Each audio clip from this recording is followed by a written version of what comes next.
And welcome back up. Welcome back, everybody. Welcome to another edition of HomeStory Cup Qualifiers. This is, of course, the North American Qualifier for HomeStory Cup number 21, Lost Island.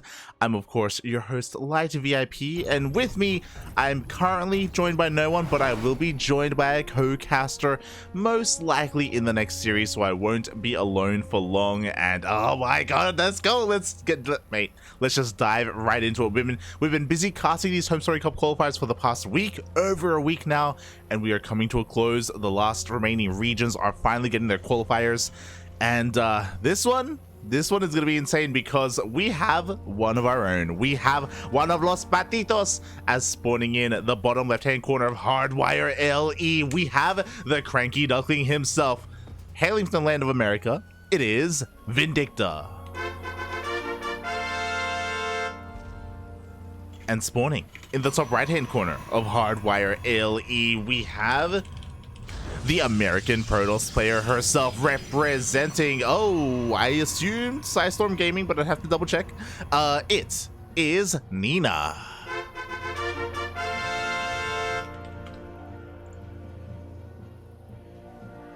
Oh boy.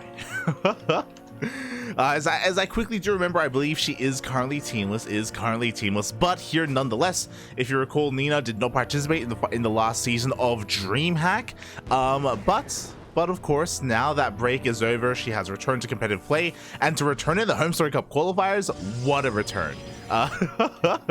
Oh boy, this is where I start to worry a little bit here, because as much as I love our boy Vindicta, he is known to struggle against Protoss the most, and it's difficult to struggle against Protoss in North America because there are so many of them. You know, we have Trigger, we have Estrella, we have Neeb, we have Disc, we have Nina. We have Scarlet off racing every now and then. Protoss is a dominant force in North America, and you have to be able to deal with that if you want to be competitive in the region. And I believe, I want to believe is what I should say. Oh boy. But yeah, here we go. We are getting into this series. Again, something very special about the North American qualifier is that there are 2 spots in total. One from the upper bracket and one from that lower bracket. So 2 plane tickets are available here to go all the way to Germany, to go to Krefeld, to go to HomeStory Cup. So, oh boy, everyone check out that bracket. The bracket is looking pretty stacked. And this side specifically, I feel like is the most stacked. I'm a little bit torn. I did also notice that literally almost every other caster went for this series. I think we all know why, because, you know, our boy is here. He's a popular guy. It does mean that a lot of the other matches aren't being covered right now, so it is a little bit of a shame. Hopefully they get the justice that they deserve. Of course, we had to go for this because, you know, it is one of our own. It is one of Los Patitos. And we'll see how things go here, as we did have a much more standard 1-1-1 opener from Vindicta. He did end up skipping his Reaper for faster tech. It is for these Hellions, of course. And he's going for something a little bit cheeky. He's going for a Hellion drop. So the Stalker of Nina is coming across the map. She wasn't able to scout the main base earlier. With this Stalker, she sees the bunker. And due to this bunker, Nina gets no scouting information. She doesn't get into the main base. She doesn't even see the Hellions as they sneak out across the map.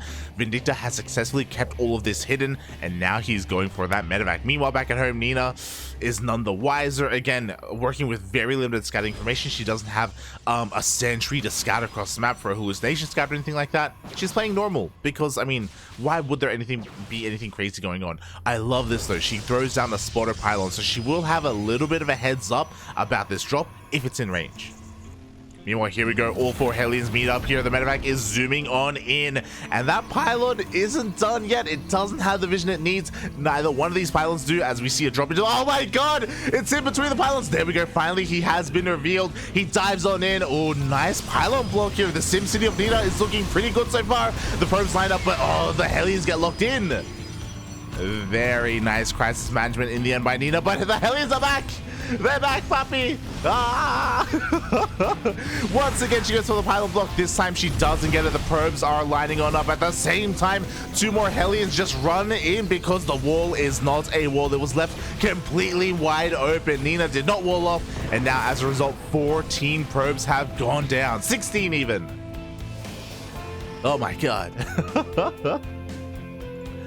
A bit of a 1-2 punch there. Initially, it looked like Nina was defending well here. I was very impressed with how quickly she responded with those pylons, with that SimCity just blocking off all of those Hellions as fast as possible. But alas, she was a little bit distracted. The natural base was left vulnerable as well. And of course, Vindicta came back in, so very, very impressive what Vindicta was able to accomplish. But can he survive? Meanwhile, the Stalkers are across the map. Oh, they want to catch the medevac! And it looks like they will. The medevac does go down. Nina now has map control. She pushes out across the map. The tanks come out just in time, quickly checking. We do already have Blink, so the tank is looking a little bit exposed. Nina wants it. Oh, she goes to the Cyclone instead. Will get the Cyclone. And honestly, that's pretty important. Why? Oh, never mind. I was gonna be like, yo, if she's going for a War Prism behind this to try and blink into the main base, then the Cyclone is usually the main deterrent of that. That's why we see Vindicta preparing in his main for that blink. Meanwhile, Nina didn't go for that War Prism. She's going straight to a Robo Bay instead. So she wants to go straight into that splash damage, straight into Colossi. Or Disruptors, to be fair. Meanwhile, she now has high ground vision. She can't blink into the main base. She doesn't see the tank positioning, but it doesn't matter because she sneaks on in. Oh, she is a little bit in range. She will delay that third CC. 2 SCVs already going down. Vindicta gonna try and push all of this out, and it looks like, yeah, he has enough. Again, just a little bit of a delay. Not the most damage was dealt, but for Nina, at least it was something. Again, it's very important for her to keep Vindicta contained like this. Meanwhile, third base already on the way. Behind this makes plenty of sense. You know, Nina does have that map control, and I assumed she was going to go for Colossi, but she switches things up and goes for Disruptors first. Interesting. Very high risk, high reward here. There's none of that consistent splash damage that you have available to you. You rely a lot more on your opponent messing up. And this is scary because I feel like Vindicta, you know, he's like a Beyond wannabe, you know, like I feel like whenever he sees a disruptor, more often than not, he is able to either avoid the shot or kill the disruptor before the Nova connects. So a very bold move here. It is another way to come back, as we do see Nina is going for a bit of a drop. What's important to take note of is that this disruptor drop wasn't the initial plan. Because of that, there is no War Prison speed. It wasn't a robo opening, I should say, to go into a disruptor drop. So not the most ideal. Here we go, the Nova goes off. Ah! Ooh, we did have a last second split there. The Nova does connect with a tank. Of course, it takes 2 Nova. Oh, the Prism goes down. The Disruptor goes down as well. That is massive, mate. A massive investment for Nina down the drain. The Nova wasn't too bad. Obviously, we want to connect with the Bio, not so much a tank. It does take 2 shots. But to lose both the Prism and the Disruptor, this is not looking good. Oh boy, we do finally have that Colossi, but because of our limited kind of gas available to us, we don't have extended thermal lands. The Colossi is gonna have to go that much closer. Meanwhile, both tanks do siege up. I love how the weakened tank is in the backline instead. Widowmine's gonna go off here on the Zealots. The Zealots they get obliterated. Yo, the army is steaming on forward. Overcharge is doing a great job, but the shield battery just got taken down. The Colossi as well. Vindicta, he stims on forward. There's nothing left. GG gets called, and Vindicta takes the first game. Oh. No bias. I'm trying hard not to show too much bias, but GG, well played. Vindicta takes the first game, oh, in a very convincing fashion. GG.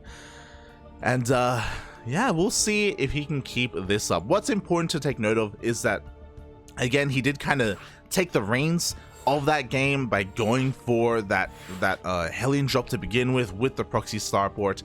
Is that something that he can do again in this series? I hope he doesn't. He could if he wants to, but again, I'm sure Nina is going to be a lot more aware of that, is going to be a little bit more adept at scouting and making sure she has eyes on something like that. So Vindicta has to be careful, and I'm sure he has plenty more builds up his sleeve. The question is, what does he whip out?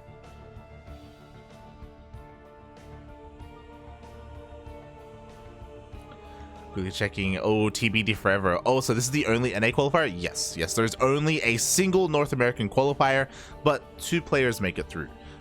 So again, if you have a favorite North American player and they are not a part, oh.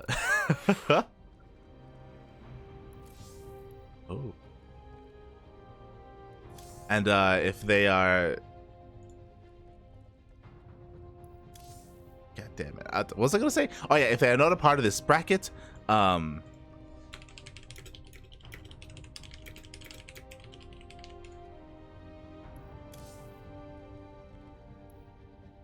my god, this.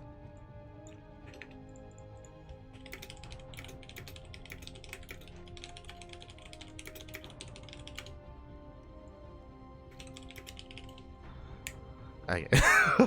It's just some administrative issues. What was I gonna say? Oh yes. But yeah, if you have a favorite North American player and they are not on the bracket, they won't be a part of HomeStory Cup. Unfortunately. So yeah. I don't see it. I guess when I look at the bracket, M Canning is missing, Disc is missing. When I'm thinking of like the top NA players, there are a handful of them. Antis for Zerg. There are a handful of them that aren't present, which is a bit of a shame. It is a bit of a shame. But all the big dogs are here. You know, your Triggers, your Neeb, Scarlet, Estrella, and even these 2. But here we go, spawning in the bottom right hand corner of Blackburn LE. We have the American Terran player himself representing the CranKy Ducklings. It is Vindicta.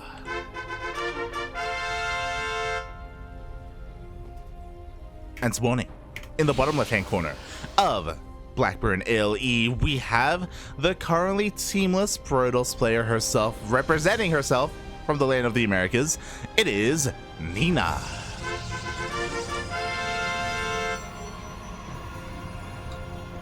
Again, recently Nina did take a break from StarCraft, so because of that, she wasn't a part of DreamHack. I almost said DreamHack Winter. The DreamHack Valencia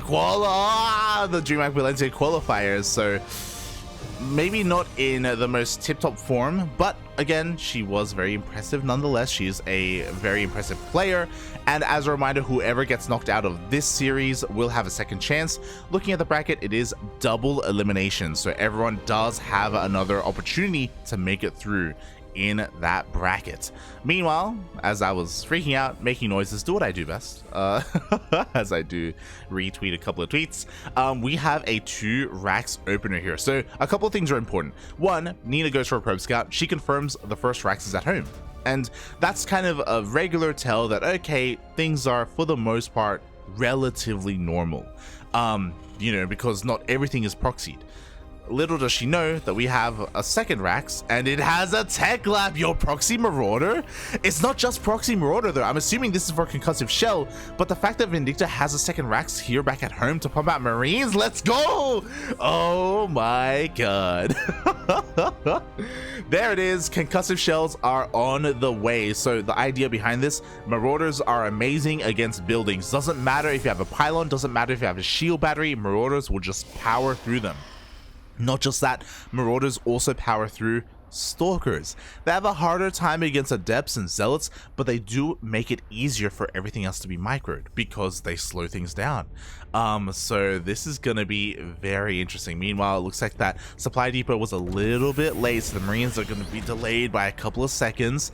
Every second counts, by the way, because this is a very committed push.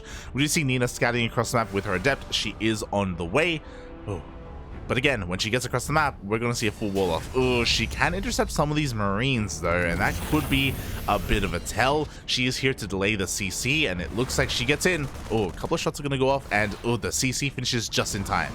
Oh my god, even the pickup micro here. Oh no! Oh, get in, puppy, get it! Ah! Unable to get in because the orbital was being marked, but at the same time, here we go, the Marauders reveal themselves. We do see the SCV throwing down a bunker in the face of this production as well. With the death of this pylon, that means no more warp-ins. Warp gate is denied. Thankfully for Nina, the Stargate was already thrown down. We have a Void Ray on the way. The Void Ray will definitely help out. She's throwing down a secondary cyber core here in the main base, as well as no gateways though. That's the problem. We're gonna need a little bit of production here, but there's not much anti-air with this push. Because of the bunker though, it's gonna take a while for this Void Ray to clean this up.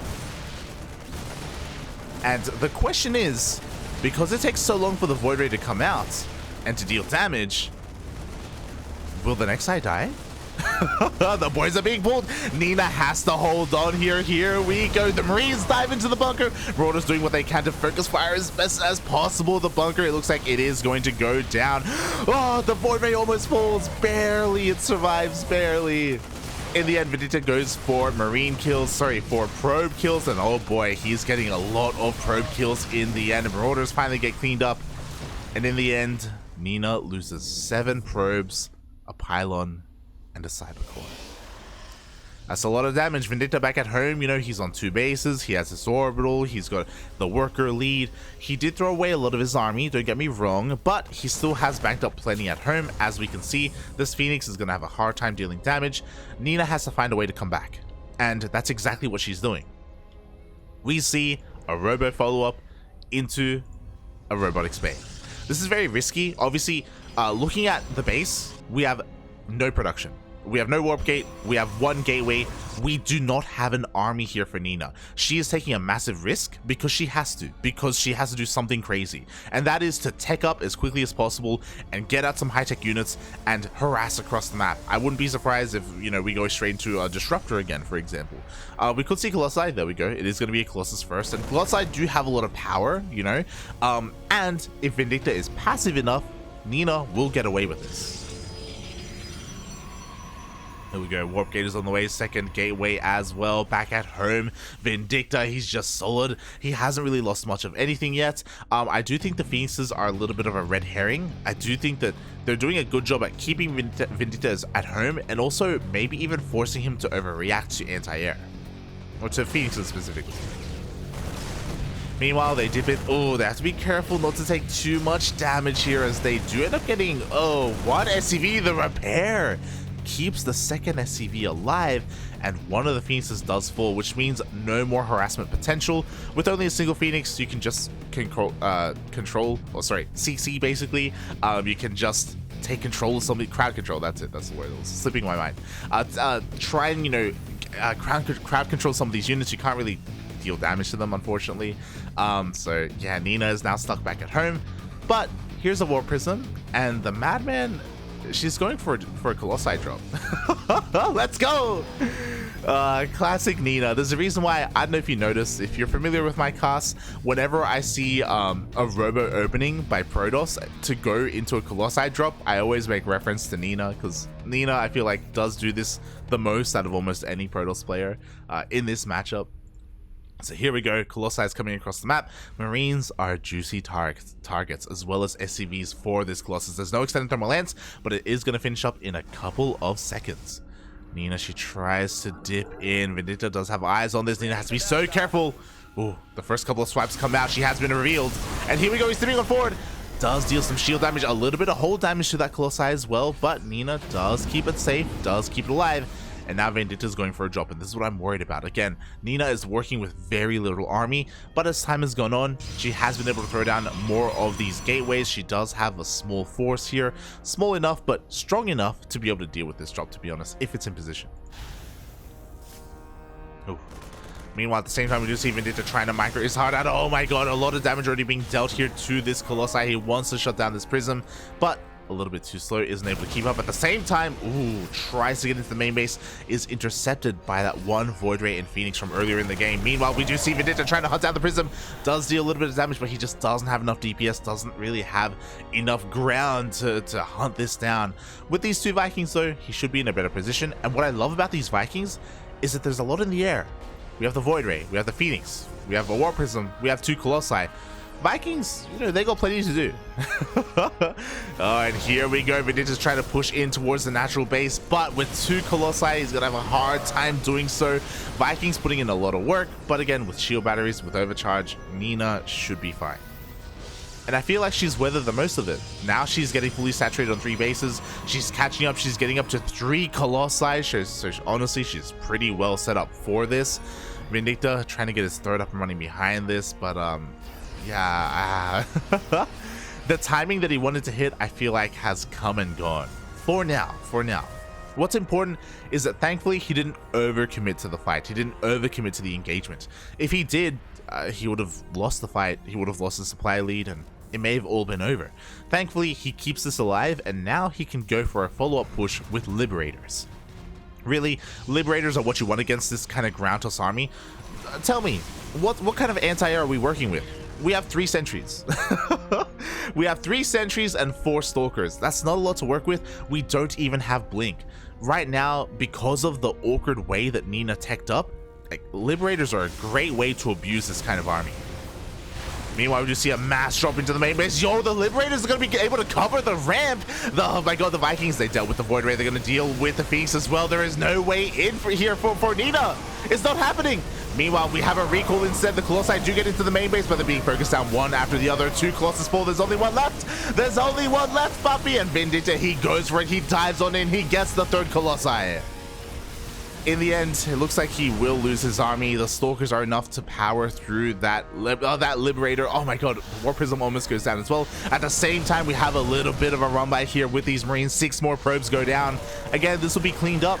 But for Vindicta to not just kill 3 Colossi, also kill and deny the Robo that was building the Disruptor, that was huge.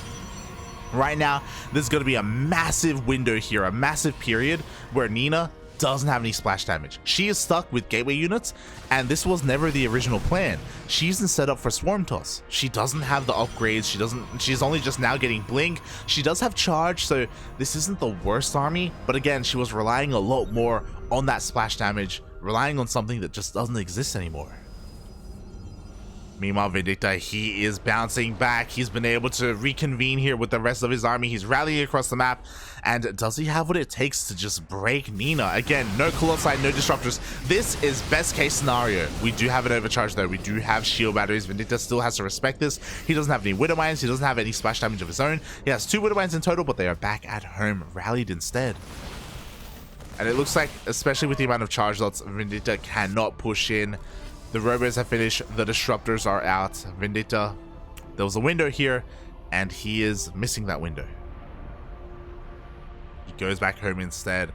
We saw a scan, Vindicta doesn't see the 4th base. I think he assumes that top left or gold is being taken, in which case he'd be able to deny it. It's the triangular 3rd instead.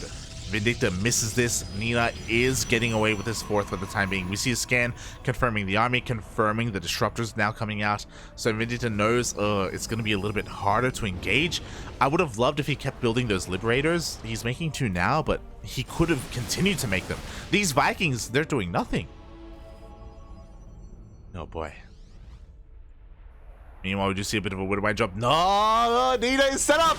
Ooh, and the drop gets shut down just like that. At the same time, Vindicta, he wants to try and push on in. He doesn't have any ghosts. He doesn't have any EMPs. Despite that, he does focus on one of the Archons. Nova goes off. Ooh, and gets 3 Widow Mines. Juicy Nova. We have 1 more left in the chamber here for Nina. The 2nd overcharge does get popped. And the Nova goes off, getting the last remaining Widow Mine. No connections with the bio, so no major damage. But again, still some value nonetheless. 4th has good enough. Again, this was unscattered by Vindicta. Finally, he does have eyes on it. He now knows what has been going on. Oh, Liberators are moving out, but one of them gets intercepted. This is not good. Vindicta, he just lost a drop full of Widow Mines. He lost 4 Widow Mines on the front line, and he lost an additional Liberator. He is bleeding units right now. Oh, he's gonna try and go for a bit of a 1-2 punch. He gets a shield battery, I guess. Doesn't want to lose too much. His main army rotates in, though. Is Nina ready for this? She does have 3 Disruptors again. Vindicta has to be so careful with his control. In the end, he does not engage. Ghosts are on the way, but they're not ready yet, papi. They're not ready yet. Meanwhile, it looks like the Liberator in the main base was cleaned up as well, wasn't able to do too much damage, and now Nina has that map, sorry, I say map control. She has the army advantage. She's on, oh my god, so much supply. She's ahead in workers. She's got her 4 bases. She has survived the early game, survived the mid game, and Vindicta, it felt like he was trying to end the game earlier, and I don't blame him, but now he can't do that. He has to look further ahead instead. Ghosts are a great addition, Liberators are a great addition as well, but it's going to take a while to really get to that ideal critical mass that he needs. Meanwhile, the death ball is coming. Oh god, if Nina pushes in, I don't know if Vindicta can hold, I'll be honest. Nina's thinking about it, she's thinking about it, clearing up some of these rocks, maybe setting up for like an alternate path here across the map. Oh, Vindicta thinking about going for some drops of his zone. We have 3 medevacs going across the map. This will go unscattered if he gets into the main. A lot of vulnerable production here, but the main army of Nina, we're on Blackburn by the way. It doesn't take too long to counterattack across the map. Oh boy. Here we go, a couple of juicy MPs on those Archons. Nova goes off, doesn't connect with anything, does zone away that army. Meanwhile, Nina taking the 6 o'clock base. Oh my god, it even scouts the drop, and Nina sees it. She's coming. Oh, even warps in at home. The drop does get intercepted. At least Vindicta will scout this, and with his Somerset Micro, he does get a kill, not a cancel on that 6 o'clock base. Oh. For the cost of 2 medevacs though at the same time. Oh, the Novas go up. Nice splits, able to avoid all of them. All 3 of them. Oh my god. I didn't realize Vindicta was so flexible. Ay, ay, ay, papi. The target fire up is on point, but he just doesn't have a strong enough army to really contend with this. At the same time, we have Liberators at the 3rd base, Liberators at the natural as well. No mining going on, but does he have a strong enough army to hold on? That's the real question here. Meanwhile, we have protection. Widowmines are being picked off left and right. Vindicta trying to rally as much as he can. He does have 2 Liberators here at the ramp. Nina cannot push in, cannot push through. Is still stuck at home dealing with this. And yo, even more probes are being killed. Very nice harassment here by Vindicta. He threw away so much earlier. No! Novas are going off though, and they do get finally a connection with the Bioarmy. Oh my god, Nina disruptors herself! No! Oh my god, the miscontrol. Because of that, this could be a crucial mistake here for Nina to Nova her own army. And now here we go. There are no disruptors remaining. We do see Vindicta stimming on forward. The EMPs are connecting. The Widow Mines are here. There are no Liberators, but who needs them? We just need to stim and win. The final disruptor is coming on out. Is it going to be enough? Ooh. And it does get a Marauder, but it is not enough in the end. GG gets called, and Vindicta takes game number 2, and he takes the series.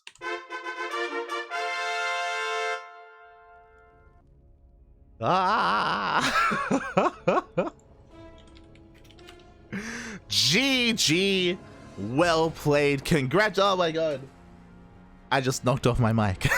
My headset mic. GG, well played. Congratulations, Vindicta does take the series 2-0. Nina put up a strong fight though, especially based off of how the early game was. The early game was absolutely insane. How Vindicta was able to get ahead, snipe all those Colossi, but she was able to recover, and oh god.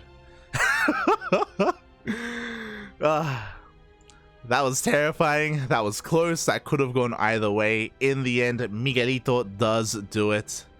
And he didn't just do it for me. He did it for all of us, including some of his subscribers in the chat. Speaking of subscribers, I'd love to welcome, for the first time in a long time, my lovely co-caster today. Welcome, AsherBro. Welcome to the stream. Ooh. Hello, hello. How you going, lad? Mate, that was a nail biter. That was beautiful. Never in doubt. Never in doubt. Never in doubt, Poppy. Never in doubt. Oh my god. In general, I was very impressed with Vindicta's TvP today. Very aggressive. Very aggressive. Yeah, I caught a little bit of the games, and looks like the openings both went really well for him, actually. Yeah, yeah. Especially that first game. Lined him up. Lined him up, knock him down. Yeah, the first game with all those probes getting roasted. Even this game as well, because I don't know if you saw, but it was a proxy Rax with concussive shell. He killed the pylon, he killed the cyber core at the natural as well, forcing Nina in a really awkward position. She had a void race, so she was able to defend in the end, but Yeah, that was an explosive series. Explosive series. Yeah, always a blast with the NA StarCraft, especially the PvT can go either way, and it's good to see some of those opening coin flips going his way. Love to see it. Love to see it, puppy. Love to see it. Oh god. But yeah, especially because now our players are doing their videos. We have a little bit of a moment here to have a look at the bracket itself, and I'm a little bit surprised. The bracket is already progressing quite nicely.